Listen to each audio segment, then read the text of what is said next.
Hi, I'm Morgan Crosby from Finch Chevrolet in London, Ontario, Canada, and you're watching Cars and Crosby. And I'm at an impromptu car show, my first of the year actually. This is a classic car show that's hosted at Powerhouse Brewing, part of 100 Kellogg. This used to be a massive Kellogg's factory, and up until recently, it's now been converted into a mecca for culture in London, Ontario. So we're gonna tour this. I wasn't planning on being here, but on today's episode, the first car show of the year starting right now.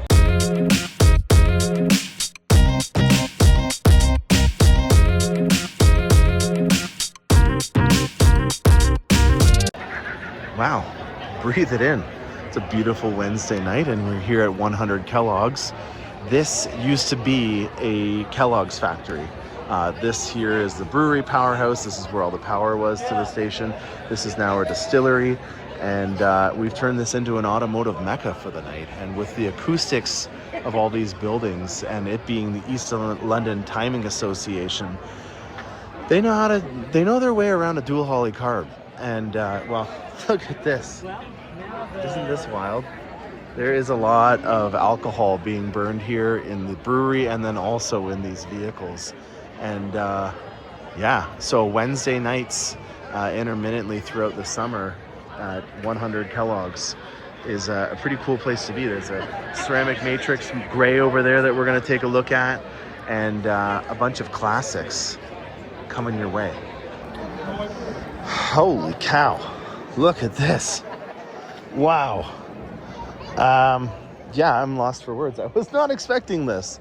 This looks like a tool or kit car Cobra of some sort. We've got a full out racing block here, and I'm sure there's quite a bit of things that I'm missing out of this, but this is a pretty wild child. Nice manual transmission. It looks like a Daytona. I'm sure that this is, yeah, it is a Daytona. I was right. Yeah, wow. I'd love to know more about that engine. It looks pretty awesome. Nice clamshell cowled hood here. Oh, he owns it. Yeah, I think I've seen this car before.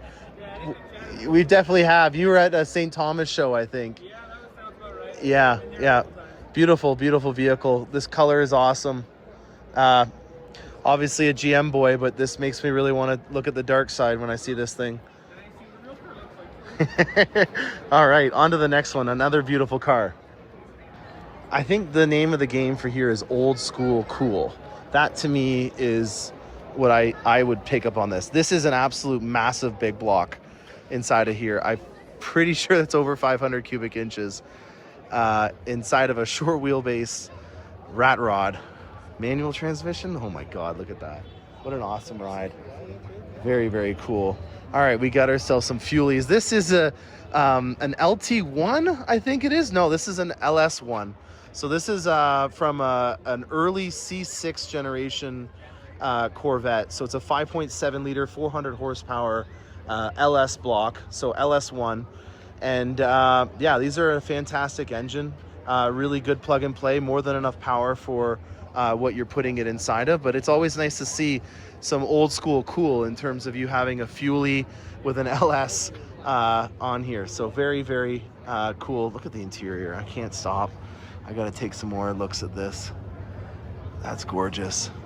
Absolutely beautiful. Love it. All right, we got ourselves finally a Corvette with some nice pinstriping on here. Very cool. Yosemite Sam. I've definitely done this video before. I think that they were probably at the Corvettes of Western Ontario's car show. But look at these slicks on the back. These are American racing wheels. Probably one of my favorites to put on these things. Really good pinstriping on this one. Even on the real taillights, you see the pinstriping, which is a nice fine attention to detail, and a green interior to go with it. So green, earthy tones. Love that. Very cool. We got some old school air-cooled Porsches over here. And some bikes. Side topic for you guys.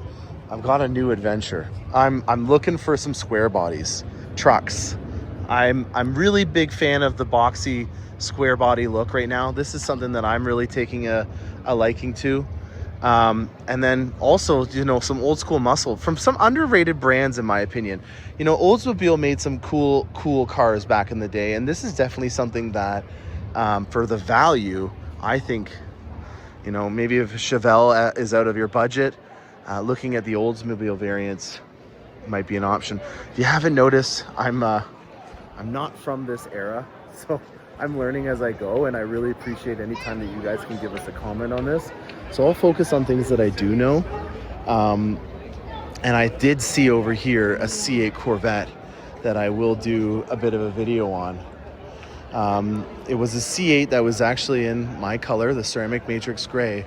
So instead of trying to, you know, throw off some random facts of things that I don't know, I'm gonna focus on what I do know, which is 6 and up. But I have an appreciation for these things. It's almost a good thing and a bad thing that these are not on right now, because they are all excessively cammed, and there's a lot of choppers. There's a nice SS up there. Love it. I guess it's a Nova, but I'm not sure. It says 67 on the plate. That's the only giveaway. And then over here, we've got a Stinger from the 8th gen. All right, let's do my first walk around in almost 8-10 months on a car at a car show. Dusting off the cobwebs with a nice C8 in ceramic matrix gray. It's a coupe, and it's got quite a bit of carbon fiber. We've got ourselves a 3-piece carbon fiber splitter on here, so that's a nice thing, especially when it is carbon fiber, is because it does get awfully brittle, and if you were to damage it, it's an easy way to be able to replace just one part. This is definitely an upgraded set of wheels and tires on here. So we've got a 20 in the front, and then we've got 21s in the back. And what's also interesting about this specific build is he's changed the tires. So we would originally have obviously a Michelin set on here. This is a Continental. There is a lot of new tires that are on the market, and so I am actually very interested in doing more of a dive for you guys on alternative options. So this is a Rohana wheel. It does have a beautiful offset, and if you've been a fan of the channel and you've watched before, when you get a Stingray, upgrading the stance of the vehicle is one of the easiest ways that you can complete the look. You know, the shoes can make the outfit, and doing that on a C6, C7, or C8 is always a really cost-effective way at setting the tone for the stance of the vehicle. Now, what's important to note about this is he's gone larger. So this is, I believe, a 325, almost the size of what I have on Panda, my Z06, and that's a really big tire. So it's not an OEM size. And it's from Continental, which I've seen a lot of them. They look to be like a little bit more of a slicker tire that's a softer compound. If I dig my nails in here, you can see I can definitely get my nails dug in there. So in terms of longevity and also tire rotations, especially when you do have a camber setting on there, you really need to be careful with these types of tires, because that's, in my opinion, one of the most important things that Michelin does really well with the Corvettes. They are designed on the Corvette, and so when it comes to performance and overall cost of ownership, the best thing about the Michelin tires, in my opinion, is the fact that they wear out very nicely. So in terms of tire rotations, you don't have to be as religious, because unfortunately, if you do have an aggressive camber on there, and you have a very soft tire, and it's definitely not the right size for the vehicle originally, you got to be very careful with wearing on the outside edges. I think that this individual, I don't know him obviously, but I did briefly talk to him, and he also talked about how he was going to put a drop in the suspension with some coilovers. Because he doesn't have a front lift, it is a very easy option to do. And I did look under the hood here, and it doesn't look like he has mag ride either, which will also help out in making the suspension changes a little bit easier. Love the color. The 4-post carbon fiber spoiler is a great look, and then the rear diffuser. It's gonna get busy and loud in here, so I feel like I'm gonna have a limited amount of time to be able to talk as everyone starts to clear out, but Obviously, I have a soft spot for this combination with it being Sky Cool Gray and Ceramic Matrix Gray on the outside. The nice thing about this being a 2LT without the GT2 seats is that you get the two-tone option pretty much standard, because when you have a GT1 seat, all these accents here are standard on there. So if you're wanting a cost-effective way at having some contrast free of charge, the Sky Cool Gray standard interior with a GT1 is the way to go. Oh, we got the owner here, and he's gonna show us underneath here. And we've got ourselves a nice painted LT2 with some covers on here as well. The other fun little thing about this combination, and I don't know where it went, it was over here, but at Costco, they sold the exact same spec as this, a dual Indy racing stripe in white C8 Corvette. So if you have one of these combinations or a rapid blue one, you can go to Costco, and for like 17 bucks Canadian or American, you can get the exact die-cast 1/18 scale to your car. So obviously not every combination's at Costco, but I just find that really funny that I immediately saw that and knew right away that that was a win for this gentleman that had this car. So if you have rapid blue or that, yeah, there you go. Love it. Dual Indy racing stripes, they're at Costco. Yeah, they're a very good deal. All right, guys.